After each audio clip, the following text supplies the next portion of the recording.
إن الحمد لله نحمده ونستعينه ونستغفره ونعوذ بالله من شرور أنفسنا ومن سيئات أعمالنا من يهده الله فلا مضل له ومن يضلله فلا هادي له وأشهد أن لا إله إلا الله وحده لا شريك له وأشهد أن محمدا عبده ورسوله أما بعد فإن خير الحديث كتاب الله وخير الهدي هدي محمد صلى الله عليه وسلم وشر الأمور محدثاتها وكل محدثة بدعة وكل بدعة ضلالة وكل ضلالة في النار. أعوذ بالله السميع العليم من الشيطان الرجيم من همزه ونفخه ونفثه. بسم الله الرحمن الرحيم. رب اشرح لي صدري ويسر لي أمري واحلل عقدة من لساني يفقهوا قولي. بسم الله الرحمن الرحيم. إن الله وملائكته يصلون على النبي يا أيها الذين آمنوا صلوا عليه وسلموا تسليما. اللهم صل على محمد وعلى آل محمد كما صليت على إبراهيم وعلى آل إبراهيم إنك حميد مجيد.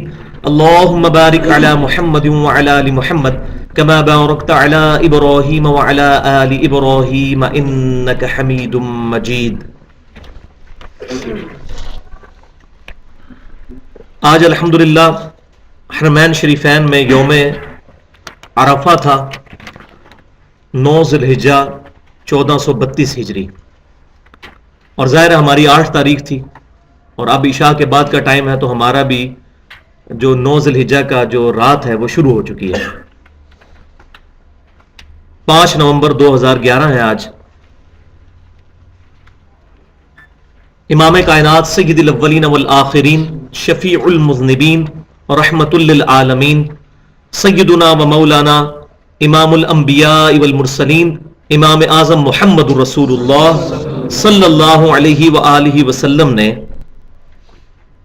آج سے تقریباً 1421 سال پہلے 11 ہجری میں آج ہی کے دن میدان عرفات میں اپنے پہلے اور آخری حج کے دوران ایک خطبہ ارشاد فرمایا، جس کو ہم کہتے ہیں خطبۃ الوداع. آپ کا الوداعی خطبہ تھا وہ. تو اسی دن کی مناسبت سے میں نے یہ چیز ضروری سمجھی کہ آج ہم اسی خطبے کی یاد دہانی کے لیے اسپیشل پروگرام کریں، جس میں خطبۃ الوداع جو ہے اس کو ایڈریس کیا جائے اور اس کے مقاصد جو ہے وہ بیان کیے جائیں. تو آج کے لیکچر کا ٹاپک ہے امام الانبیاء صلی اللہ علیہ وسلم کی دعوت قرآن، اور یہ ٹاپک ہم نے ڈیڈکٹ کیا ہے سورۃ الانعام کی آیت نمبر 19 سے. بسم اللہ الرحمن الرحیم. وَأُوحِيَ إِلَيَّ هَذَا الْقُرْآنُ لِأُنذِرَكُمْ بِهِ وَمَنْ بَلَغَ. اے محبوب صلی اللہ علیہ وسلم، آپ فرما دیجئے کہ مجھے قرآن اس لیے وحی کیا گیا کہ میں اس قرآن کے ذریعے تمہیں بھی خبردار کر دوں، تمہیں بھی تبلیغ کر دوں، اور جس تک یہ کتاب پہنچ جائے وہ بھی اس کتاب پر عمل کرے اور اسی کے ذریعے تبلیغ کرے. تو اس کی وجہ سے ٹاپک کا نام رکھا گیا ہے امام الانبیاء کی دعوت قرآن. تو آپ صلی اللہ علیہ وآلہ وسلم کے ساتھ جو قرآن پاک کی نسبت ہے، آپ صلی اللہ علیہ وسلم کا جو انسٹرومنٹ آف تبلیغ ہے، وہ ہم سے کوئی ڈھکی چھپی بات نہیں. اس پہ میں کئی دفعہ پورے لیکچرز دے چکا ہوں، اور ہمارے جو یوٹیوب پہ لیکچر پڑے ہوئے ہیں 720085 یوٹیوب پہ چینل کا ایڈریس ہے. تو اس پر جب سورہ آل عمران کی آیت نمبر 164 آئی تھی، لقد من اللہ علی المؤمنین اذ بعث فیہم رسولا من انفسہم یتلو علیہم آیاتہ ویزکیہم ویعلمہم الکتاب والحکمہ وَإِن كَانُوا مِن قَبْلُ لَفِي ضَلَالٍ مُبِينٍ. وہ آیت آ بھی جائے گی آج کے درس میں. تو اس میں میں نے کافی ڈیٹیل کے ساتھ اس انسٹرومنٹ آف دعوت کو میں نے ایڈریس کیا تھا، اور اس پہ ہمارا یہ پورا ایک ریسرچ پیپر بھی چھپ چکا ہے امام الانبیاء کی دعوت قرآن کے نام سے.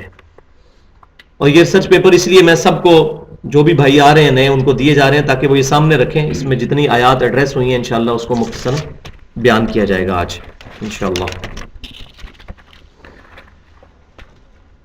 اس ریسرچ پیپر نمبر 4 امام الانبیاء کی دعوت قرآن صلی اللہ علیہ وسلم، کی ترتیب بڑی انٹلیکچوئل ترتیب ہے. 50 آیات کے اندر پورے قرآن کی دعوت کا خلاصہ بیان کیا گیا ہے 10 سٹیپس کے اندر.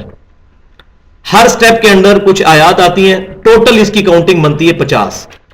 تو ایک بندہ جو قرآن پاک سے ہدایت حاصل کرنا چاہتا ہے تو وہ ان 50 آیات سے گزرے یا ان 10 سٹیپ سے جن کے اندر یہ آیات آئی ہیں, تو اس کو قرآن پاک کی دعوت کا خلاصہ سمجھ آ جائے گا. یہ جو میں نے اپنی زندگی میں قرآن پاک پہ کچھ وقت لگا کے چیزیں سیکھی ہیں تو اس کو کوشش کی ہے کہ اپنے انداز میں پبلک تک پہنچانے کی کوشش کی جائے. تو قبل اس کے کہ ان آیات کو ایڈریس کیا جائے, میں 8 احادیث بیان کرنا چاہوں گا قرآن پاک کی اہمیت کے حوالے سے, کیونکہ ہمارے معاشرے کے اندر عموماً قرآن پاک کی طرف بہت کم توجہ ہوتی ہے, اور جب کوئی حدیث بیان کی جاتی ہے تو لوگ زیادہ اٹینٹو ہوتے ہیں اس ایشو پر. یہ بدقسمتی ہے ہماری, حالانکہ قرآن بھی اسی زبان مبارک سے نکلا ہے جس سے حدیث نکلی ہے, اور قرآن ہماری دی اونلی ٹیکسٹ بک ہے. حدیث اور سنت ہماری ریفرنس کتابیں ہیں, وہ بھی قرآن نے ان کی طرف ریفر کیا, لیکن اوریجنل بک جس پر دعوت قرآن ہے, جس پر دعوت امام الانبیاء ہے صلی اللہ علیہ وسلم, وہ کتاب اللہ ہے. تو چلے کسی بہانے سے ہی کسی کے دل میں قرآن کی اہمیت پیدا ہو جائے. تو 8 صحیح حدیث, اور یہ 8 کا فگر میں نے اس لیے استعمال کیا کہ جنت کے 8 دروازے ہیں, جو صحیح مسلم میں حدیث ہے, جو شخص وضو کرنے کے بعد پڑھ لے اشہد واللہ الہ الا اللہ وحدہ لا شریک لہ واشہد ان محمدا عبدہ ورسولہ, تو اللہ تعالیٰ اس کے لیے جنت کے 8 دروازے کھول دیتا ہے. تو جنت کے 8 دروازوں کی نسبت سے 8 صحیح احادیث میں انشاءاللہ ایڈریس کروں گا. اس کے بعد اس ریسرچ پیپر کو جو آپ کے ہاتھوں میں ہے اس کو انشاءاللہ گو تھرو کریں گے. تو پہلی حدیث صحیح مسلم کے کتاب الجمعہ چیپٹر میں موجود ہے. انٹرنیشنل نمبرنگ کے مطابق 2005 نمبر حدیث ہے, اور حدیث کے راوی ہیں سیدنا جابر بن عبداللہ رضی اللہ تعالی عنہما. وہ کہتے ہیں کہ امام کائنات صلی اللہ علیہ وسلم جب بھی خطبہ دیا کرتے تھے, خصوصاً جمعے کا خطبہ, تو آپ صلی اللہ علیہ وسلم حمد و صلات کے بعد کچھ باتیں ایڈریس کیا کرتے تھے, امپورٹنٹ باتیں. وہ کیا تھی؟ اما بعد فإن خیر الحدیث کتاب اللہ. آگاہ ہو جاؤ اس کے بعد کہ سب سے بہترین کلام اللہ کی کتاب ہے. وخیر الہدی ہدی محمد صلی اللہ علیہ وسلم, اور سب سے ہدایت یافتہ راستہ محمد صلی اللہ علیہ وسلم کا ہے. وشر الامور محدثاتها, اور بدترین کام وہ ہیں جو دین میں نئے داخل کیے جائیں. وکل محدثۃ بدعہ, اور یہ تمام داخل کیے جانے والے کام بدعتیں ہیں. وکل بدعۃ ضلالہ, تمام بدعتیں گمراہیاں ہیں. وکل ضلالۃ فی النار, اور تمام گمراہیاں دوزخ میں لے جانے والی ہیں. تو صحیح مسلم میں میجورٹی الفاظ اس میں سے موجود ہیں. کچھ مسند امام احمد اور سنن نسائی کے بھی اس میں الفاظ موجود ہیں, وہ بھی صحیح سند کے ساتھ ہیں. تو آپ صلی اللہ علیہ وسلم جب بھی تقریر کرتے تو لوگوں کو اس بات کے اوپر ابھارتے کہ یہ اللہ کی کتاب سب سے بہترین کلام ہے, اس سے اوپر کوئی چیز نہیں ہے. دوسری صحیح حدیث جو آج کے یوم عرفہ کے پوائنٹ آف ویو سے بڑی امپورٹنٹ ہے, وہ المستدرک للحاکم میں کتاب العلم چیپٹر کے اندر صحیح سند کے ساتھ انٹرنیشنل نمبرنگ کے مطابق 318 نمبر حدیث ہے. سیدنا عبداللہ بن عباس رضی اللہ تعالی عنہما روایت کرتے ہیں کہ امام کائنات صلی اللہ علیہ وسلم نے حجۃ الوداع کے موقع پر میدان عرفات میں خطبہ دیتے ہوئے ارشاد فرمایا, میں اپنے بعد تم میں 2 ایسی چیزیں چھوڑ کر جا رہا ہوں جن کو مضبوطی سے پکڑ لوگے تو کبھی گمراہ نہیں ہوگے. ایک اللہ کی کتاب, اور دوسرے اس کے رسول صلی اللہ علیہ وسلم کی سنت. اور ظاہر سنت وہی ہوگی جو صحیح احادیث سے ڈرائیوڈ ہوگی. یہ آگے ٹاپک آ بھی جائے گا. کتاب اللہ اور سنت, یہ 2 چیزیں. تیسری حدیث صحیح مسلم میں کتاب الحج چیپٹر کے اندر انٹرنیشنل نمبرنگ کے مطابق 2950 نمبر حدیث ہے, اور یہ بڑی زبردست حدیث ہے. اس کے راوی بھی جابر بن عبداللہ رضی اللہ تعالی عنہما ہے. حجۃ الوداع کی جو حدیث صحیح مسلم میں ہے وہ یہ حدیث ہے. آپ حیران ہوں گے, اس میں الفاظ یہ ہیں کہ جابر بن عبداللہ رضی اللہ تعالی عنہما کہتے ہیں کہ نبی صلی اللہ علیہ وسلم نے اپنی گفتگو کنکلوڈ کرتے ہوئے ارشاد فرمایا کہ اے لوگو, بے شک میں اپنے بعد تم میں وہ چیز چھوڑ کر جا رہا ہوں اگر تم نے اس کو مضبوطی سے پکڑ لیا تم کبھی گمراہ نہیں ہوگے، اور وہ اللہ کی کتاب ہے۔ یعنی کتاب اور سنت کا تو بیان تھا، لیکن کتاب اللہ پر اتنا ایمفسائز تھا کہ صحیح مسلم کے خطبے میں صرف کتاب اللہ کے الفاظ ہیں، کیونکہ سنت کو ماننا اصل میں کتاب اللہ ہی کو ماننا ہے، کتاب اللہ ہی نے سنت کی طرف ریفر کیا ہے، اطیعوا اللہ و اطیعوا الرسول، تو کتاب اللہ کی وجہ سے ہی ہم سنت کو مانتے ہیں۔ تو یہ الفاظ کتنے زبردست ہیں۔ ان الفاظ کے بعد آپ صلی اللہ علیہ وسلم نے صحیح مسلم میں الفاظ ہیں، جب یہ آپ نے فرمایا کہ وہ چیز چھوڑ کر جا رہا ہوں، اگر مضبوطی سے پکڑ لو گے کبھی گمراہ نہیں ہوگے، اور وہ اللہ کی کتاب ہے۔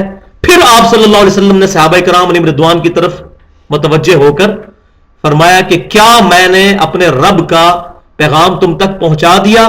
اگر قیامت والے دن اللہ تم سے میرے بارے میں پوچھے گا تو تم کیا کہو گے؟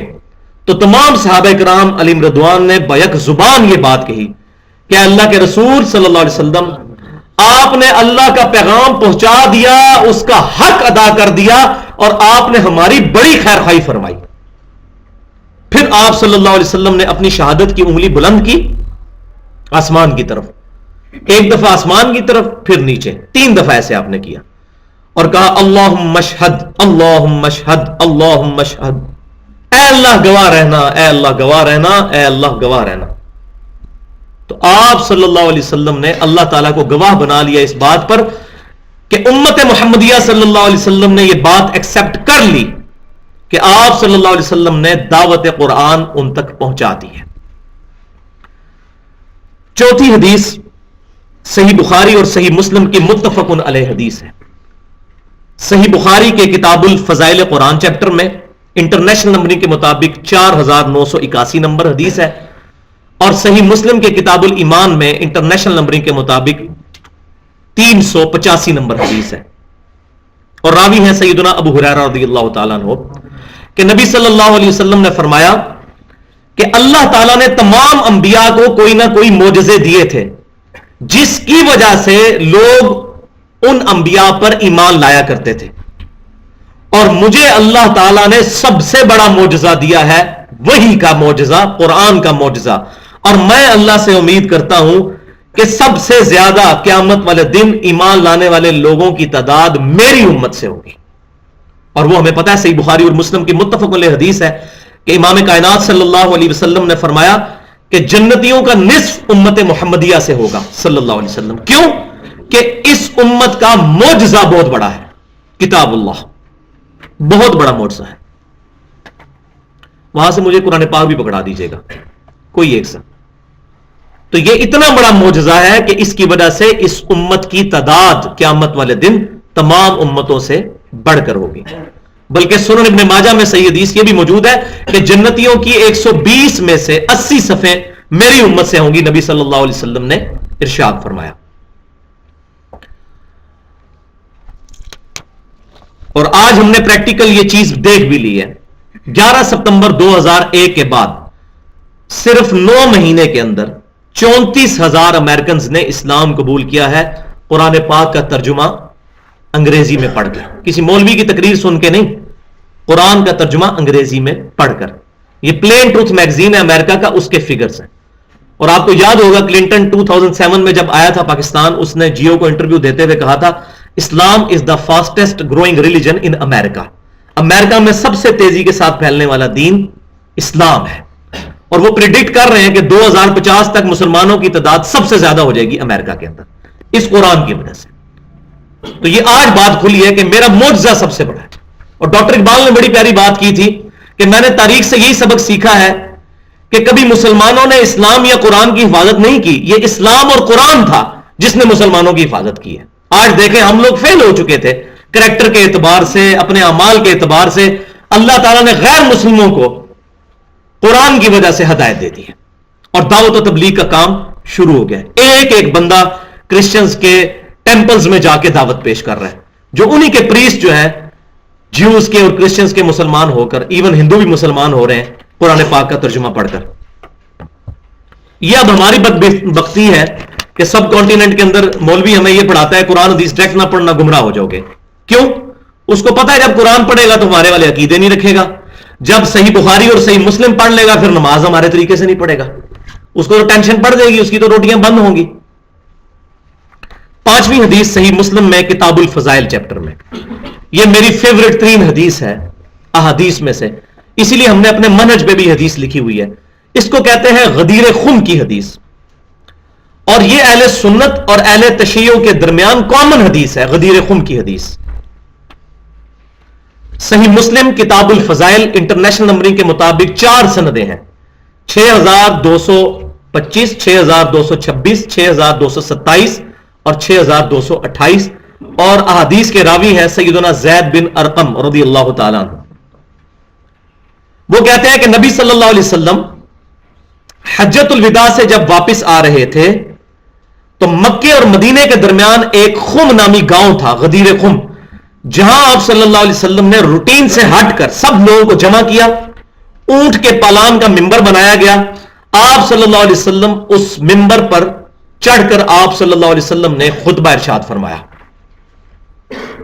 جس کے الفاظ صحیح آپ اندازہ لگا لیں گے، اور اس کی امپورٹنس اتنی زیادہ ہے کہ یہ حجۃ الوداع کے خطبے کے بھی بعد والا خطبہ ہے، اس کو بھی سپرسیڈ کرنے والا خطبہ ہے۔ الفاظ کیا ہیں؟ اے لوگوں آگاہ ہو جاؤ، میں بھی ایک انسان ہوں، قریب ہے کہ اللہ کا قاصد یعنی موت کا فرشتہ میرے پاس آئے اور میں اس کی دعوت قبول کر لوں۔ میں اپنے بعد تم میں 2 بھاری چیزیں چھوڑ کر جا رہا ہوں، ان میں سے پہلی چیز اللہ کی کتاب ہے، اس میں ہدایت ہے، اس میں نور ہے، تم اللہ کی کتاب کو پکڑو، اپنا تعلق اس کتاب کے ساتھ مضبوط کرو۔ اللہ کی کتاب اللہ کی رسی ہے، جو اس کو پکڑے گا وہ ہدایت پر ہوگا، جو اس کو چھوڑ دے گا وہ گمراہ ہو جائے گا۔ اور پھر زید بن ارقم کہتے ہیں نبی صلی اللہ علیہ وسلم ہمیں ترغیب دلاتے رہے، اللہ کی کتاب، اللہ کی کتاب، اللہ کی کتاب، ترغیب دلاتے رہے۔ اور پھر فرمایا کہ دوسری بھاری چیز میرے اہل بیت ہے، میں اپنے اہل بیت کے معاملے میں تمہیں اللہ سے ڈراتا ہوں، میں اپنے اہل بیت کے معاملے میں تمہیں اللہ سے ڈراتا ہوں۔ کیوں کہ نبی صلی اللہ علیہ وسلم کو یہ غیبی خبر اللہ کی طرف سے دی جا چکی تھی کہ آپ کی امت آپ صلی اللہ علیہ وسلم کے اہل بیت کے ساتھ آپ کی وفات کے بعد برا سلوک کرے گی، لہذا جن لوگوں نے بھی سیدنا حسین رضی اللہ تعالی عنہ کو ڈائریکٹلی شہید کیا، عبید اللہ ابن زیاد گورنر یا اس کو مختص کرنے والا یزید بن معاویہ، ان دونوں فاسق اور فاجر اشخاص کا معاملہ ہم اللہ کے سپرد کرتے ہیں، وہ تو اللہ تعالیٰ ان سے حساب لے گا، ہم ان کے معاملے میں خاموشی اختیار کرتے ہیں۔ البتہ اس کا یہ مطلب نہیں ہے کہ وہ اس جرم کی وجہ سے جو ہے وہ ہماری عزت کے مستحق رہیں گے کہ ہم ان کو پروٹوکول دیں، کوئی پروٹوکول نہیں ہے، ہم ان سے کوئی محبت نہیں کرتے۔ اور امام ابن تیمیہ رحمۃ اللہ علیہ اگرچہ نرم گوشہ رکھتے تھے، اس کے باوجود انہوں نے یہ بات لکھی ہے کہ ہم یزید سے کوئی محبت نہیں کرتے، ہم سیدنا حسین سے محبت کرتے ہیں، اور ہمیں ہونی بھی چاہیے، کیونکہ جامعہ ترمذی میں صحیح حدیث ہے کہ سیدنا حسن اور حسین جنتی نوجوانوں کے سردار ہیں۔ اسی طریقے سے جن لوگوں نے اہل بیت میں سے نبی صلی اللہ علیہ وسلم کی بیویوں کے بارے میں زبان درازی کی، رافضیوں نے، خصوصاً سیدہ عائشہ کے بارے میں، ہم ان کا معاملہ بھی اللہ کے سپرد کرتے ہیں، ہم ایسے لوگوں سے بھی کوئی محبت نہیں کرتے۔ اور یزید بن معاویہ کی آڑ کے اندر جن لوگوں نے سیدنا معاویہ رضی اللہ تعالیٰ عنہ کے اوپر زبان درازی کی، ہم ان سے بھی کوئی محبت نہیں کرتے، ہم سیدنا معاویہ رضی اللہ تعالیٰ عنہ کے ساتھ محبت کرتے ہیں، اور ان کی جو اجتہادی غلطیاں ہیں وہ اللہ تعالیٰ معاف کرے گا، ہم ان کے بارے میں اپنی زبان نہیں کھولتے۔ چھٹی حدیث صحیح بخاری کی، اور یہ اس کے ساتھ کمپلیمنٹری حدیث ہے۔ کیوں کہ یہ جو غدیر خم کی حدیث ہے یہ بعض کتابوں میں موجود ہے اہل سنت کی صحیح سند کے ساتھ، ان میں مزید الفاظ بھی موجود ہے کہ نبی صلی اللہ علیہ وسلم نے سیدنا علی کا ہاتھ اپنے ہاتھوں میں لے کر صحابہ کرام علی رضوان سے پوچھا، کیا میں مومنین کی جانوں پر ان سے زیادہ حقدار نہیں ہوں؟ النبی اولی بالمؤمنین من انفسہم، یہ قرآن پاک کی آیت آپ نے تلاوت کی سورۃ الاحزاب کی، سب نے کہا بلا یا رسول اللہ، کیوں نہیں یا رسول اللہ صلی اللہ علیہ وسلم؟ پھر آپ صلی اللہ علیہ وسلم نے سیدنا علی کا ہاتھ پکڑ کر فرمایا، من کنتم مولا فہذا علی مولا، جس کا مولا میں ہوں، یعنی جو مجھ سے دلی محبت رکھتا ہے، جس کا محبوب میں ہوں، اس کا محبوب پھر سیدنا علی بھی ہونے چاہیے۔ بس اتنے الفاظ ہیں، آپ نے کوئی وصیت ان کے لیے نہیں فرمائی کہ آپ میرے بعد وصی ہیں، ایسی کوئی بات نہیں ہے۔ تو مولا علی سے ہم محبت کرتے ہیں، لیکن مولا کا مطلب یہاں پر محبوب۔ تو جس کا مولا میں ہوں اس کا مولا علی ہے. تو یہ المعجم الکبیر طبرانی کے اندر یہ باقی سند موجود ہے اور کافی کتابوں کے اندر موجود ہے. تو یہاں پر میں یہ کمپلیمنٹری حدیث 6 نمبر پر بیان کرنا چاہتا تھا. وہ صحیح بخاری کتاب المغازی چیپٹر میں انٹرنیشنل نمبرنگ کے مطابق 4460 نمبر حدیث ہے, نبی صلی اللہ علیہ وسلم کے وفات والے چیپٹر کے اندر, کہ عبداللہ بن ابی اوفا رضی اللہ تعالی عنہ المتوفا 86 ہجری, جو حضور صلی اللہ علیہ وسلم کی وفات کے بعد 75 سال تک زندہ رہے. آپ رضی اللہ تعالیٰ عنہ آخر میں فوت ہونے والے صحابہ میں سے ہیں. ان سے سیدنا طلحہ رحمت اللہ علیہ نے پوچھا, صحیح بخاری کتاب المغازی 4460 نمبر حدیث, یہ بتائیے کہ کیا نبی صلی اللہ علیہ وسلم نے اپنا وصی کسی کو بنایا تھا, وصیت کیا گیا خلیفہ؟ تو انہوں نے کیٹاگوریکل ڈینائی کرتے ہوئے کہا نہیں, ہاں مگر نبی صلی اللہ علیہ وسلم نے ہمیں کتاب اللہ پر عمل کرتے رہنے کی وصیت فرمائی تھی. یہ ہے نبی صلی اللہ علیہ وسلم کا وصی. کیوں؟ آپ کا وصی قیامت تک کے لیے ہونا چاہیے, کیونکہ آپ کی نبوت قیامت تک کے لیے, اور آپ کا وصی معصوم بھی ہونا چاہیے. اور ظاہر ہے کہ نبی کے بعد کسی بھی صحابی کے بارے میں ہمارا یہ عقیدہ نہیں کہ وہ معصوم ہے, اور نہ ہم جو ہے محفوظ کہتے ہیں, یہ لفظ استعمال کرتے ہیں, یہ خطرناک چیز ہے, یہ کتاب و سنت سے ثابت نہیں ہے. البتہ ہم ان کے لیے جنت کا عقیدہ رکھتے ہیں, اللہ تعالیٰ ان کی غلطیاں معاف کرنے والا ہے. معصوم پروفٹ کے بعد کوئی نہیں ہے. Prophet is the only personality among the Muslims, جو ہمارے لیے اتھینٹک ہے. تو آپ رضی اللہ تعالیٰ عنہ نے فرمایا کہ نبی صلی اللہ علیہ وسلم نے ہمیں کتاب اللہ پر عمل کرتے رہنے کی وصیت فرمائی تھی. 7ویں حدیث صحیح مسلم کے اندر, یہ 7ویں اور 8ویں حدیث جو ہے نا, یہ تھوڑی حوصلے کے ساتھ سننے والی ہے. صحیح مسلم کے اندر کتاب صلاۃ المسافرین میں 1897 نمبر حدیث ہے انٹرنیشنل نمبرنگ کے مطابق, اور راوی ہیں سیدنا عمر رضی اللہ تعالی عنہ. وہ کہتے ہیں کہ اللہ تعالیٰ, نبی صلی اللہ علیہ وسلم نے بیان فرمایا, اللہ تعالیٰ اس کتاب کی وجہ سے قوموں کو عروج دے گا اور اس کتاب کی وجہ سے قوموں کو ذلیل کر دے گا, پستی کا شکار کر دے گا, جس کی آج زندہ مثال امت مسلمہ ہے. تو ڈاکٹر اقبال نے اسی حدیث کو ٹرانسلیٹ کرنے کی کوشش کی تھی جواب شکوہ میں. وہ زمانے میں معزز تھے مسلمان ہو کر, اور تم خار ہوئے تاریک قرآن ہو کر. بالکل ایسا ہی ہوا ہے. صحابہ کرام علیہم رضوان کو اس کتاب کی وجہ سے اللہ نے عروج دیا, اور بعد کے لوگوں کو کتاب اللہ چھوڑنے کی وجہ سے اللہ تبارک و تعالی نے ذلیل کر دیا. وَتُعِزُّ مَن تَشَاءُ وَتُذِلُّ مَن تَشَاءُ. اور 8ویں حدیث ہم میں سے ہر انڈیویجول کے لیے ایک امپورٹنٹ ترین حدیث ہے, انڈیویجول لیول پر, انفرادی طور پر. وہ صحیح مسلم میں کتاب الطہارہ چیپٹر کے اندر انٹرنیشنل نمبرنگ کے مطابق 534 نمبر حدیث ہے, اور راوی ہے سیدنا ابو مالک اشعری رضی اللہ تعالیٰ عنہ. وہ کہتے ہیں کہ نبی صلی اللہ علیہ وسلم نے ارشاد فرمایا, القرآن حجت لک او علیک, یا قرآن تیرے حق میں حجت ہے یا تیرے خلاف حجت ہے. تیسری بات کوئی نہیں ہے, یہ بولین الجبرا والی بات ہے, یا 0 ہے یا 1 ہے, تیسری بات کوئی نہیں ہے. اس معاملے میں ہر انسان کو ڈر جانا چاہیے, کیونکہ میں نے بھی اپنی زندگی کے 31 سال گمراہی میں گزارے ہیں. ہم بھی قرآن پاک سے دور تھے, اپنے آباء و اجداد کے مذہب کے اوپر تھے. یہ تو 2007 کے اندر قرآن پاک پڑھنا شروع کیا تو میں حیران ہو گیا کہ میرے عقیدے بالکل قرآن کے اپوزٹ تھے. تو مجھے قرآن سے نفرت ہوگی, معاذ اللہ استغفر اللہ. میں نے کہا یہ کیا قرآن عقیدے بیان کر رہا ہے, ہمارے اتنے بڑے بڑے بزرگ پاگل تھے, قرآن تو کچھ اور کہہ رہا ہے. لیکن اللہ کا شکر ہے کہ قرآن پاک میرے خلاف حجت نہیں بنا. اگر میں انہی عقائد پہ رہتا اور میں قرآن پاک کو پسے پش ڈال دیتا تو قرآن پاک میرے خلاف حجت بن جاتا.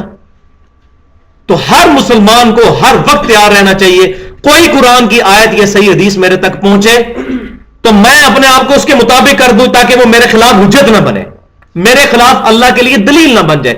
القرآن حجت لک او علیک, قرآن یا تیرے حق میں حجت ہے یا تیرے خلاف حجت ہے. اللہ اللہ خیر صلی. تو یہ 8 احادیث تھیں. اب ہم آتے ہیں اپنے ریسرچ پیپر کی طرف. 50 آیات پر مشتمل جو ایک انٹلیکچوئل ترتیب کے ساتھ ہے، 10 بڑے ٹاپکس کے انڈر پوری قرآن کی دعوت کا خلاصہ بیان کرنے کی کوشش کی ہے ہم لوگوں نے اس پمفلٹ کے اندر، امام الانبیاء کی دعوت قرآن. یہ سب لوگ کھول لیں، ریسرچ پیپر نمبر 4. تو اس میں 10 ٹاپکس ہیں. پہلا ٹاپک بغیر ہیڈنگ کے ہے، وہ صرف الفاظ کے اندر ہی ہے کہ سیدنا محمد رسول اللہ صلی اللہ علیہ وسلم کی مبارک تعلیمات وحی یعنی قرآن اور اس کی تفسیر صحیح احادیث شک سے 100% پاک، محفوظ اور صحیح حالت میں ہمارے پاس موجود اور سمجھنے کے لیے آسان ہے. یہ پہلا ٹاپک ہے. اس کے دلیل پر 4 آیات ہیں. اب میں آیات کا ترجمہ پڑھتا جاؤں گا، زیادہ ڈیٹیل میں نہیں جاؤں گا، جہاں ضرورت پڑی تھوڑی بہت کروں گا تاکہ ہم ود ان ٹائم اس کو ختم کر لیں. تو پہلی آیت ہے اس میں سورۃ البقرہ کی آیت نمبر 2. ذالک الکتاب لا ریب فیہ، یہ ہے وہ کتاب جس میں کوئی شک کی جگہ نہیں ہے. ھدی للمتقین، ہدایت ہے ڈرنے والوں کے لیے. اس سے مراد یہ نہیں ہے کہ وہ کوئی داڑھی پگڑی والے ہوں گے، کوئی پرہیزگار لوگ. اس سے مراد ہے جو واقعی زمین و آسمان کی تمام نشانیوں پر غور کر کے اس رزلٹ پر پہنچ جائیں کہ ہمیں کسی نے بنایا ہے، ہم کسی کے بنانے سے بنے ہیں، تو فوراً ڈر جائیں گے کہ جس نے ہمیں ہماری مرضی کے بغیر بنا دیا وہ ہماری اکاؤنٹیبلٹی بھی کرے گا. جیسا کہ سورۃ المومنون میں آتا ہے افحسبتم انما خلقناکم عبثا وانکم الینا لا ترجعون، کیا تم نے یہ گمان کر لیا انسان کہ تجھے ویسے ہی ہم نے بنا دیا ہے اور تجھے مر کے ہمارے پاس نہیں آنا. تو جو اس چیز پر غور کرے گا میں کسی کے بنانے سے بناؤں تو وہ فوراً ڈر جائے گا کہ مجھے کوئی پوچھنے والا بھی ہے. تو یہاں ڈر والے سے مراد وہ لوگ ہیں جو واقعی آخرت کی جواب دہی سے ڈرنا چاہیں اور آخرت کی جواب دہی سے بچنا چاہیں. دوسری آیت سورہ حامیم السجدہ کی آیت نمبر ہے 42. لا یأتیہ الباطل من بین یدیہ ولا من خلفہ، اس کتاب میں باطل نہ آگے سے داخل ہو سکتا ہے نہ پیچھے سے داخل ہو سکتا ہے. کیوں؟ تنزیل من حکیم حمید، یہ قرآن بڑے حکیم اور خوبیوں والے اللہ کی طرف سے نازل کیا گیا ہے. اس میں باطل نہیں داخل ہو سکتا. اور الحمدللہ مجھے اس سے زیادہ کسی اور اجماع پر خوشی نہیں ہوتی کہ اہل سنت اور اہل تشیع کا بھی اس پر اجماع ہے کہ یہ کتاب اللہ ایک ایک لفظ محفوظ ہے. یہ اہل تشیع کے اوپر بعض غالی قسم کے اہل سنت میں سے بعض لوگوں نے الزام لگایا. ان میں ایک گروہ تھا جن کو شیعہ نے خود کافر کہہ کے نکال دیا. آج دنیا میں کسی شیعہ کا یہ عقیدہ نہیں ہے کہ قرآن پاک جو ہے وہ غیر محفوظ ہے. نعوذ باللہ من ذالک، ایسی کوئی بات نہیں. ہم نے کبھی توفیق نہیں کی کہ کبھی کسی شیعہ کے مکتبے سے ان کے پرنٹنگ پریس سے چھپا ہوا قرآن ہی کھول کے دیکھ لیں. ہم مولویوں کے پیچھے آنکھیں بند کر کے لگے ہوئے ہیں. ان کے مولوی ہمارے بارے میں غلط باتیں کرتے ہیں، اہل سنت کے بارے میں ہمارے لوگ زدم زدہ ان کے بارے میں باتیں کرتے ہیں. تو اس میں باطل نہیں داخل ہو سکتا. تیسری حدیث سورہ الحجر آیت نمبر 9. انا نحن نزلنا الذکر، بے شک ہم نے، دیکھیں انا ہم نے، بے شک نحنو ہم ہی نے، نزلنا ہم ہی نے نازل کیا. 3 دفعہ تاکید ہے. کیا بات کرنی ہے آگے؟ وَإِنَّا لَهُ لَحَافِظُونَ، اور بے شک ہم ہی اس کی حفاظت کرنے والے ہیں، کیونکہ ہم نے نازل کیا. تو یہاں یہ بات یاد رکھیں تورات انجیل بھی اللہ نے نازل کی تھی، اس کی حفاظت کیوں نہیں کی؟ اس لیے کہ وہ کتابیں اپنے وقت کے لیے تھیں.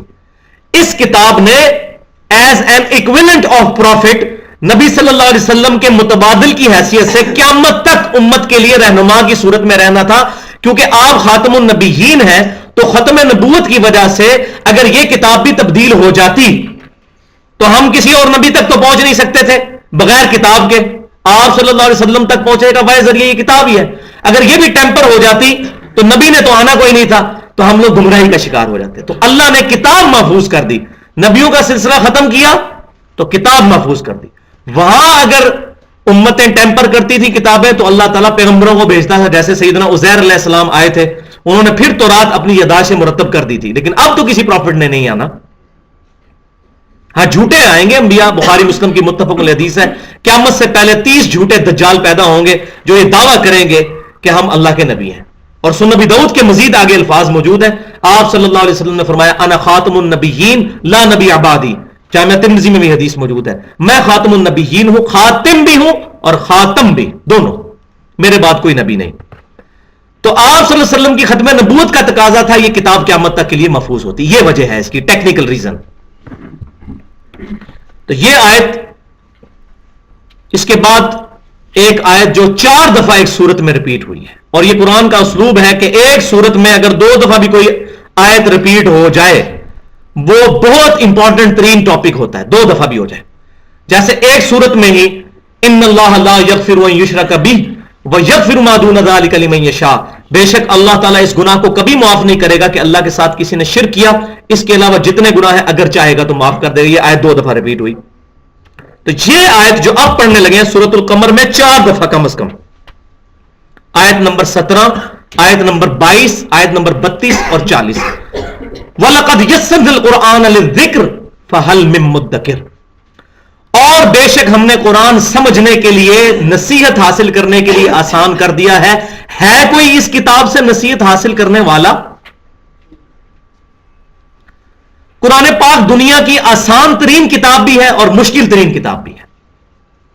ہدایت کے لیے اور یاد دہانی کے لیے اور تذکیر کے لیے جو صرف یہ انسان کی ضرورت ہے, یہ دنیا کی سب سے آسان ترین کتاب ہے. ایک موچی کو بھی سمجھ آئے گی, ایک ڈاکٹر انجینئر, ایک انٹلیکچوئل کو بھی سمجھ آئے گی. البتہ اس کی تفسیر میں اگر جائیں تو وہ عام بندے کی ضرورت ہے نہیں, نہ وہ ہدایت کے لیے ضروری چیزیں ہیں. وہ تو آپ جتنا مرضی اس میں پھر قرآن میں ہوتا ہے زن اے مرد مسلمان, تو ڈاکٹر اقبال نے کہا وہ ہوتے جائیں آپ بے شک, لیکن ایز فار ایز ہدایت از کنسرن یہ بک دنیا کی سب سے آسان کتاب ہے. اور ہماری بدبختی ہے کہ یہ وہ کتاب ہے جو دنیا میں سب سے زیادہ پڑھی جاتی ہے, اور یہ وہ کتاب ہے جو دنیا میں سب سے زیادہ بغیر سمجھ کے پڑھی جاتی ہے. اخبار بھی لوگ سمجھ کے پڑھتے ہیں. اب دوسرا ٹاپک, دین اسلام قبول کرنے کے علاوہ اللہ کی بارگاہ میں قیامت کے دن نجات اور کامیابی کا کوئی اور ذریعہ نہیں ہے. اس ٹاپک پہ کچھ آیات ہیں. آیت نمبر 5, بسم اللہ الرحمن الرحیم, سورہ آل عمران کی آیت نمبر 19. ان الدین عند اللہ الاسلام, بے شک اللہ کے حضور قابل قبول دین صرف اسلام ہے. وَمَا اخْتَلَفَ الَّذِينَ أُوتُوا الْكِتَابَ إِلَّا مِن بَعْدِ مَا جَاءَهُمُ الْعِلْمُ بَغْيًا بَيْنَهُمْ, اور یہود و نصارہ اہل کتاب نے جو اس قرآن کے آ جانے کے بعد اس سے اختلاف کیا تو آپس کی ضد کی وجہ سے, جو انسان کی انسٹنکٹ میں ہوتی ہے, جس کو ایڈلر کی سائیکالوجی میں کہا گیا ارج ٹو ڈومینیٹ. ہر شخص کی خواہش ہے کہ میرے پیچھے لوگ چلیں, میں کیوں کسی کے پیچھے چلوں. اسی چیز نے علماء یہود اور نصارہ کو قرآن پاک ماننے سے انکار کرنے پر مجبور کیا.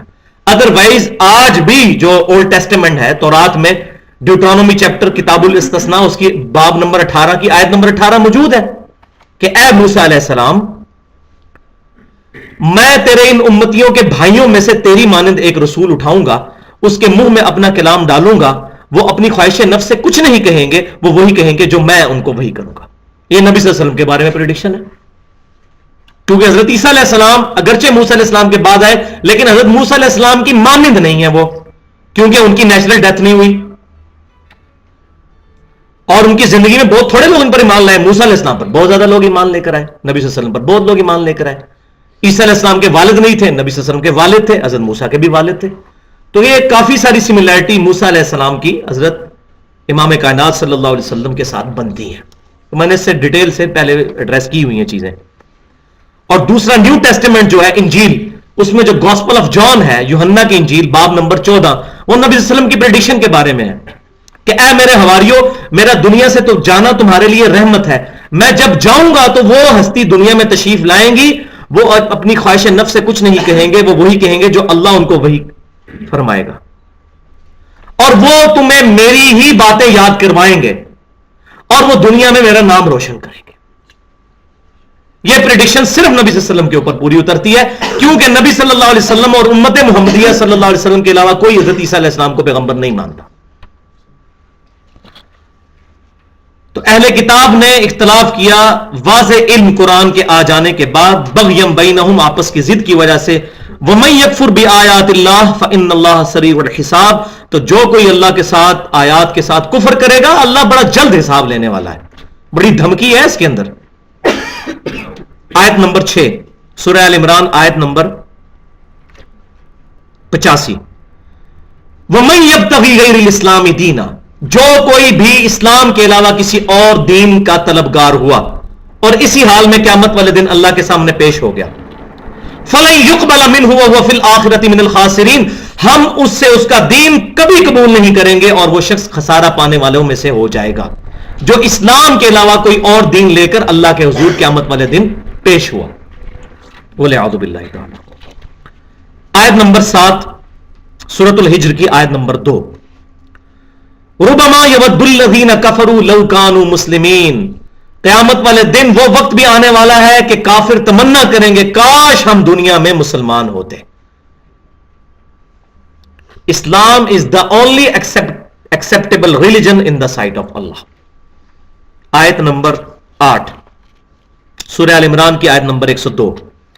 یا ایھا الذین آمنوا اتقوا اللہ، اے ایمان والو اللہ کا تقوی اختیار کرو، اللہ سے ڈرو، حق تقاتہ، جیسا کہ اس سے ڈرنے کا حق ہے. اور سب سے بڑا اس کا تقاضا کیا ہے؟ ولا تموتن الا وانتم مسلمون، اور دیکھنا تمہیں موت نہ آئے مگر اس حال میں کہ تم مسلمان مرنا. بریلوی، دیوبندی، اہل حدیث، شیعہ، قادیانی، ان نسبتوں کے ساتھ نہیں، مسلمان، مسلم مرنا، اللہ کے فرمانبردار کی حیثیت سے مرنا. یہ بات ٹھیک ہے کہ کسی زمانے کے اندر محدثین نے اہل سنت کی ٹرمنالوجی یا اصحاب الحدیث کی یوز کی، لیکن ایز اے فرقہ کبھی نہیں اس کو استعمال کیا. کوئی نہیں دکھا سکتا کسی محدث نے یہ باب باندھا ہو کہ فلاں فرقہ، کیونکہ فرقے تو دوزخ میں جائیں گے. اسلام کی فکر فرقہ نہیں ہے، وہ طائفہ منصورہ ہے. کامیاب کرو تو 72 فرقے دوزخ میں جائیں گے. نبی صلی اللہ علیہ وسلم اور صحابہ کرام فرقہ نہیں تھے، وہ تو اوریجن تھے، ان سے ٹوٹ کے جو الگ ہوئے وہ فرقے ہوئے. فرقہ کہتے ہیں ٹوٹ کے الگ ہونے والے کو. تیسرا ٹاپک، دین اسلام میں اللہ اور اس کے محبوب سیدنا محمد رسول اللہ صلی اللہ علیہ وسلم کے علاوہ کوئی ذات مطلقاً حجت اور دلیل نہیں ہے. اس پہ بھی 2 آیات ہیں. آیت نمبر 9 سورۃ النساء، آیت نمبر 59. یہ امپورٹنٹ ترین آیت ہے اس ٹاپک پہ. یا ایھا الذین آمنوا اطیعوا اللہ واطیعوا الرسول واولی الامر منکم، اے ایمان والو اللہ کی اطاعت کرو اور رسول کی اطاعت کرو صلی اللہ علیہ وسلم، واولی الامر منکم، اور جو تم میں اولو الامر ہو، حکمران بنایا جائے، خلیفۃ المسلمین ہو، اس کی بھی اطاعت کرو، لیکن اس کی اطاعت ایبسولوٹ نہیں ہوگی. کیوں؟ ساتھ ہی آیت میں فرمایا گیا فَإِن تَنَازَعْتُمْ فِي شَيْءٍ، اگر تمہارا جھگڑا ہو جائے کسی معاملے کے اندر، حکمران کے ساتھ جھگڑا ہو سکتا ہے، کسی ایشو کے اوپر اختلاف رائے ہو سکتا ہے، تو پھر کیا کرنا ہے؟ فَرُدُّوهُ إِلَى اللَّهِ وَالرَّسُولِ، تو اپنے معاملے کو پلٹاؤ اللہ اور اس کے رسول کے اوپر، پھر قرآن و سنت سے فیصلہ کرواؤ. اور اس پہ میں نے پورا ایک لیکچر دیا یوٹیوب پہ پڑا ہوا ہے، اسلاف کا نظریہ اسلام، 10 اس میں ایگزامپلس دی ہیں میں نے. لیکن یہ کس کے لیے ہے؟ ان کنتم تؤمنون باللہ والیوم الآخر، اگر تم واقع ہی اللہ پر اور قیامت کے دن پر ایمان لاتے ہو تب تمہارا یہ ایٹیچیوڈ ہوگا کہ تم کتاب و سنت سے فیصلہ کرو گے، ادروائز تو تم اپنے اپنے مولویوں کے پیچھے لگے رہو گے. ذالک خیر، اسی میں ہے تمہاری بہتری، واحسن تأویلا، اور اسی کا انجام بہتر ہونے والا ہے. کس کا انجام؟ اطیعوا اللہ و اطیعوا الرسول کا انجام. باقی جہاں تک معاملہ اجماع کا، وہ اس کے اندر داخل ہے، اطیعوا اللہ و اطیعوا الرسول میں. اجتہاد بھی اس میں داخل ہے لیکن وہ 4تھے نمبر پر آتا ہے. وہ آگے چل کے آ جائیں گی آیات. آیت نمبر 10 سورہ آل عمران کی آیت نمبر 31 اور 32. قل ان کنتم تحبون اللہ فاتبعونی یحببکم اللہ، اے محبوب صلی اللہ علیہ وسلم آپ فرما دیجئے کہ واقعی اگر تم اللہ سے محبت کا دعویٰ رکھتے ہو پھر میری یعنی نبی صلی اللہ علیہ وسلم کی اتباع کرو، یحببکم اللہ، پھر اللہ تم سے محبت کرے گا. پھر ون وے ٹریفک نہیں چلے گی. اللہ تعالیٰ کے تم محبوب بن جاؤ گے اگر ہمارے محبوب صلی اللہ علیہ وسلم کی اتباع اختیار کر لو گے. اور صرف محبت نہیں کرے گا، وَيَغْفِرْ لَكُمْ ذُنُوبَكُمْ، محبت کا حق ادا کر دے گا، تمہارے گناہ تمہارے لیے معاف فرما دے گا، تمہاری مغفرت کر دے گا. قُلْ اطیعوا اللہ والرسول، اے محبوب صلی اللہ علیہ وسلم آپ فرما دیجئے کہ اطاعت کرو اللہ کی اور اس کے رسول کی صلی اللہ علیہ وسلم. آگے الفاظ بڑے خطرناک ہیں.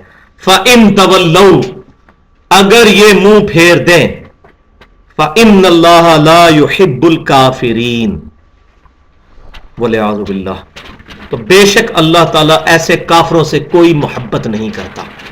آپ دیکھ لیں کتنے سخت الفاظ ہیں. آگے ٹاپک نمبر 4 آ گیا آیت نمبر 11 سے. ٹاپک نمبر 4 ہے دین اسلام کی سچی تعلیمات ذاتی گمان اور بے اصل اور بے بنیاد خیالات کی بجائے صرف صحیح علم پر قائم ہے. علم پر. آیت نمبر 11 سورۃ الانعام کی آیت نمبر 116. وَإِن تُطِعْ أَكْثَرَ مَن فِي الْأَرْضِ اور اے سننے والے اگر تو زمین پر بسنے والوں کی اکثریت کی پیروی کرے گا تو کیا ہوگا؟ يُضِلُّوكَ عَن سَبِيلِ اللَّهِ وہ تمہیں گمراہ کر دیں گے اللہ کے راستے سے کیونکہ اکثریت گمراہی پر مبنی ہے. اس وقت 1.75 بلین کرسچنز عیسیٰ بن مریم کے بارے میں ڈیوینٹی کلیم کیے ہوئے ہیں علیہ السلام. کتنی بڑی تعداد ہے. 90 کروڑ ہندو ہمارے پڑوسی ملک انڈیا میں بیٹھا ہوا ہے. پھر مسلمانوں کے اندر بھی کس قسم کی خرافات آ چکی ہیں. تو اکثریت نہیں علم کی بنیاد پر ہوگا. اکثریت نہیں ورنہ ایران کے اندر شیعہ حق پہ ہیں, سعودی عرب میں اہل حدیث حق پہ ہیں, پاکستان میں بریلوی حق پہ ہیں اور بنگلہ دیش میں دیوبندی حق پہ ہیں. یہ تماشا لگ جائے گا پھر. تو اسلام کہتا ہے علم کے اوپر بنیاد ہوگی تعداد پہ نہیں ہوگی. إِن يَتَّبِعُونَ إِلَّا الظَّنَّ ان کی اکثریت تو نہیں پیروی کرتی مگر اپنے گمان کی. میرا دل یہ کہتا ہے جی, میرا وجدان یہ کہتا ہے. وَإِنْ هُمْ إِلَّا يَخْرُصُونَ اور یہ نہیں مگر اٹکل پچو چلاتے رہتے ہیں, اپنی طرح سے ضربیں تقسیمیں لگا کے رزلٹ نکالتے رہتے ہیں. سورۃ النجم کی آیت نمبر 28 آیت نمبر یہاں پر 12. وَمَا لَهُمْ بِهِ مِنْ عِلْمٍ اور ایسے لوگوں کو کسی چیز کا علم نہیں ہوتا. إِن يَتَّبِعُونَ إِلَّا الظَّنَّ یہ تو صرف اپنے گمان کی پیروی کرتے ہیں. وَإِنَّ الظَّنَّ اور بے شک گمان لا یغنی من الحق شیئا حق کے مقابلے میں کوئی شے نہیں ہے. گمان حق حق ہے. 2 + 2 برابر ہے 4 ہے کہ نہیں؟ اب مجھے بتائیں کوئی شخص کہے کہ میں سورج مغرب سے نکالتا ہوں اور مردے کو زندہ کر دیتا ہوں اور یہ اس بات پر دلیل ہے کہ 2 + 2 برابر ہے 5 کے, تو آپ مان لیں گے؟ اتنے بڑی بڑی کرامتیں دیکھ کے تو مان لینا چاہیے. کیوں نہیں مانیں گے؟ کیونکہ آپ کو ڈیفینیٹلی یہ چیز پتا ہے کہ 2 + 2 برابر ہے 4 کے. اگر کوئی مردہ زندہ کر دے, کسی کے دل کا حال جان لے, سورج کو واپس پلٹا دے, چاند کے 2 ٹکڑے کر دے اور اس کی جواب میں ہمیں کہے کہ 2 + 2 5, ہم کہیں گے نہیں 2 + 2 4. تو بھائیو 2 + 2 5 اور کسی بزرگ کی ہم کوئی بات نہ مانے اور قرآن کی ہم تعویل کر دیں. اتنے بڑے بڑے بزرگ پاگل ہیں, یہ کہنا شروع کر دیں ہم 2 + 2 4 جتنی امپورٹنس بھی قرآن اور حدیث کو نہیں دیتے. شرم کا مقام ہے ہمارے لیے. فارمولہ ہم غلط ماننے کے لیے تیار نہیں ہوں گے کسی کی اتنی بڑی کرامتیں دیکھ کے اور ان لوگوں کی پگڑی اور داڑیوں سے اور خوبصورت شکلوں سے چمڑیوں سے دھوکہ کھا کے ہم ان کی غلط نظریات کے پیچھے چلنا شروع کر دیتے ہیں. یہ ہماری بدبختی ہے. تو قرآن کہتا ہے علم کے اوپر بنیاد. ان الظن لا یغنی من الحق شیئا گمان حق کے مقابلے میں کوئی شے ہی نہیں ہے. پوری دنیا کہنا کہ اللہ تبارک و تعالیٰ نے عیسیٰ بن مریم کو اپنا بیٹا چن لیا ہے, ہم نہیں مانیں گے. اس وجہ سے نہیں کہ ہم مسلمان ہیں, اس وجہ سے کہ قرآن حق یہ کہہ رہا ہے. مسلمان تو سارے ہی ہیں. یہاں لوگوں نے اگر وہ ابن اللہ کا عقیدہ نہیں رکھا ہوا تو نور من نور اللہ کا عقیدہ رکھ لیا ہوا ہے. تو بات تو 19-20 کا ہی فرق ہے. لم یلد ولم یولد, نہ اللہ میں سے کوئی نکلا نہ اللہ کسی میں سے نکلا. سورہ الزمر کی آیت نمبر 9 یہ اکثر کالجز میں اور سکولوں میں لکھی جاتی ہے, بہت زبردست آیت ہے. قل هل يستوي الذين يعلمون والذين لا يعلمون اے محبوب صلی اللہ علیہ وسلم آپ فرمائیے کہ بھلا بتاؤ تو جو علم رکھتے ہیں اور جو علم نہیں رکھتے وہ برابر ہو سکتے ہیں؟ کبھی نہیں برابر ہو سکتے. جو لوگ کہتے ہیں خود کھول کے بخاری اور مسلم پڑھو کہ نماز کا طریقہ کیا لکھا ہے, اور جو کہہ رہے ہیں کہ بہشتی زیور اور بہار شریعت کھول کے نماز کا طریقہ پڑھو ہمارے بزرگ کیا لکھ گئے ہیں, یہ کیسے برابر ہو سکتے ہیں؟ کبھی نہیں برابر ہو سکتے. علم تو کتابوں میں ہے, وہ آگے آ جائے گا. انما یتذکر اولو الالباب، بے شک نصیحت تو نہیں حاصل کرتے مگر وہ جو اہل عقل ہیں. اسلام دیکھیں کہتا ہے عقل پر بنیاد رکھو. عقل مند جو ہوگا وہ کہے گا جی جو مرضی بھی ہے، جب قرآن میں اور بخاری مسلم میں آ گیا میرا یہی عقیدہ، میرا یہی نظریہ. دو ٹوک بار. تو آیت نمبر آگے 14 نمبر آیت سورہ بنی اسرائیل کی 36 نمبر آیت، جو 10 کمانڈمنٹس کا قرآنک ورژن ہے سورہ بنی اسرائیل میں، آیت نمبر 23 سے لے کر 39 تک. تورات، انجیل و قرآن کی دعوت کا خلاصہ. اس میں 9th کمانڈ یہ ہے، وَلَا تَقْفُ مَا لَيْسَ لَكَ بِهِ عِلْمٌ، اے انسان کسی ایسی چیز کی پیروی مت کرنا جس کے بارے میں تیرے پاس علم نہیں ہے. ان السمع والبصر والفؤاد كل اولئک کان عنہ مسئولا، بے شک کان، آنکھیں اور فواد عقل، اپروپریٹ ٹرانسلیشن اس کی عقل ہے، فائدے والی چیز. دل ترجمہ بعض لوگوں نے کیا، وہ ترجمہ صحیح نہیں، وہ قلب کے لیے. عربی زبان میں کوئی گرامر کی بنیاد نہیں کہ فواد کا ترجمہ ہم کرتے ہیں دل، عقل، عقل والی. فعید عربی زبان میں کہتے ہیں بھجیا کو، نچوڑ جو نکلتا ہے. تو یہ فواد، کان، آنکھیں اور عقل، اس کے بارے میں پوچھا جائے گا ان کو استعمال کیا کہ نہیں. اور علم دو ہی ہیں پھر جو ان 3 حواس سے حاصل ہوتے ہیں. ایک ہے ریویلڈ نالج، وحی کا علم، جو سورۃ البقرہ میں 4 رکوع میں آخری آیات ہے. فَإِمَّا يَأْتِيَنَّكُم مِّنِّي هُدًى اهْبِطُوا مِنْهَا جَمِيعًا، اے آدم علیہ السلام ان کی اولاد اب اتر جاؤ زمین پر. فَإِمَّا يَأْتِيَنَّكُم مِّنِّي هُدًى، اب جب کبھی بھی میرے پاس سے کوئی ہدایت کی کتاب آئے گی، فَمَن تَبِعَ هُدَايَا فَلَا خَوْفٌ عَلَيْهِمْ وَلَا هُمْ يَحْزَنُونَ، تو پھر ایسے لوگوں کو جو کتاب کی پیروی کریں گے نہ کوئی خوف ہوگا نہ کوئی غم ہوگا. وَالَّذِينَ كَفَرُوا، اور جو لوگ کفر کریں گے کتابوں سے، وَكَذَّبُوا بِآيَاتِنَا، اور ہماری آیات کو جھٹلا دیں گے، اولئک اصحاب النار ہم فیہا خالدون، وہی ہے پھر دوزخی، ہمیشہ اس میں رہیں گے. یہ تو ہو گیا ریویلڈ نالج، وحی کا علم، یہ ایک علم. اور دوسرا علم ہے سائنس کا علم، the knowledge obtained through observations and experiments، مشاہدات اور تجربات کے ساتھ حاصل کیا ہوا علم. وہ ہے ایکوائرڈ نالج، جو اللہ تعالیٰ نے سورۃ البقرہ کے 4 رکوع کے شروع میں ہی فرما دیا، وَعَلَّمَ آدم الاسماء كُلَّهَا، آدم علیہ السلام کو ہم نے تمام چیزوں کے نام سکھا دیے تھے. ہم جب بھی کوئی چیز انوینٹ کرتے ہیں، ڈسکور کرتے ہیں، پہلے اس کا نام رکھتے ہیں. یورینیم ڈسکور ہوا، اس کا نام رکھا گیا یورینیم. تو آدم علیہ السلام نے یورینیم کیوں نہیں ڈسکور کر لیا؟ اس کی وجہ یہ ہے کہ آدم علیہ السلام کی پوٹینشلی عقل میں اللہ تعالیٰ نے یہ چیزیں ڈال دی تھی، لیکن اس کو ایکسپلور ہوتے ہوئے 10,000 سال لگے. 10,000 سال. جیسے آم کی گٹھلی کو زمین میں بوئیں تو درخت بننے کے لیے 8 سال چاہیے، تو آدم علیہ السلام کو پوٹینشلی جو عقل اللہ نے دی تھی وہ بنوت کے مراحل طے کرتے کرتے ایوالوڈ ہوتے ہوئے اب یہاں تک پہنچ چکی ہے کہ ہم ایک موبائل کے ذریعے ہزاروں میل دور بات کر لیتے ہیں. 500 مسافروں کو اڑانے والے ہم نے بوئنگ 747 اور ایئر بس A380 بنا لیے ہیں. یہ اسی عقل کو، ان السمع والبصر والفؤاد كل اولئک کان عنہ مسئولا. تو 3 چیزوں کے بارے میں پوچھا جائے گا، یہ تمہارا عقل استعمال کی، آنکھیں استعمال کی، کان استعمال کیے، تو حق کیوں نہیں حاصل کیا؟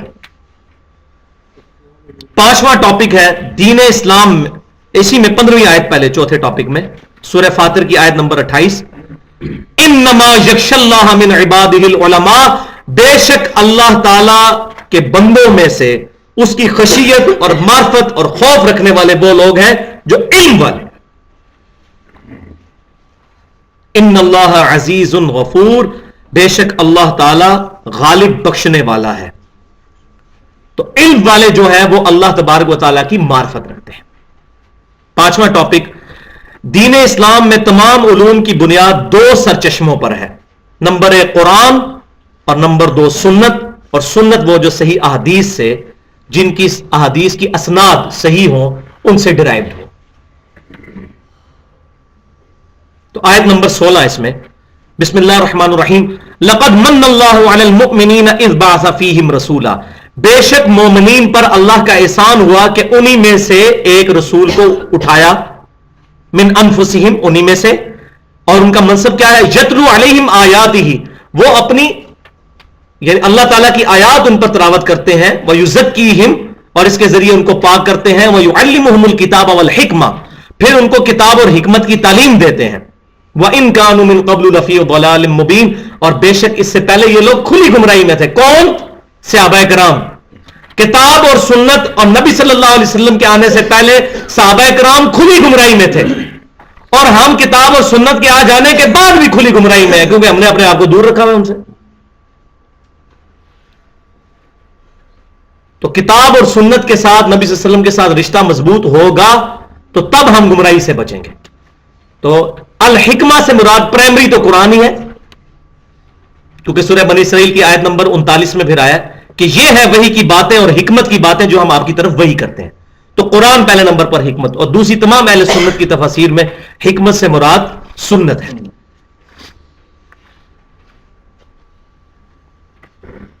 آیت نمبر 17 سورہ آل عمران کی 164 نمبر آیت تھی. اب آیت نمبر 17 سورہ یونس کی 57 نمبر آیت. یا ایھا الناس قد جاءتکم موعظۃ من ربکم وشفاء لما فی الصدور, اے ساری انسانیت بے شک تمہارے پاس آ گیا اللہ تبارک و تعالی کی طرف سے ایک واز کرنے والی چیز. وشفاء لما فی الصدور, اور یہ وہ کتاب ہے جس میں دلوں کی بیماریوں کا علاج ہے.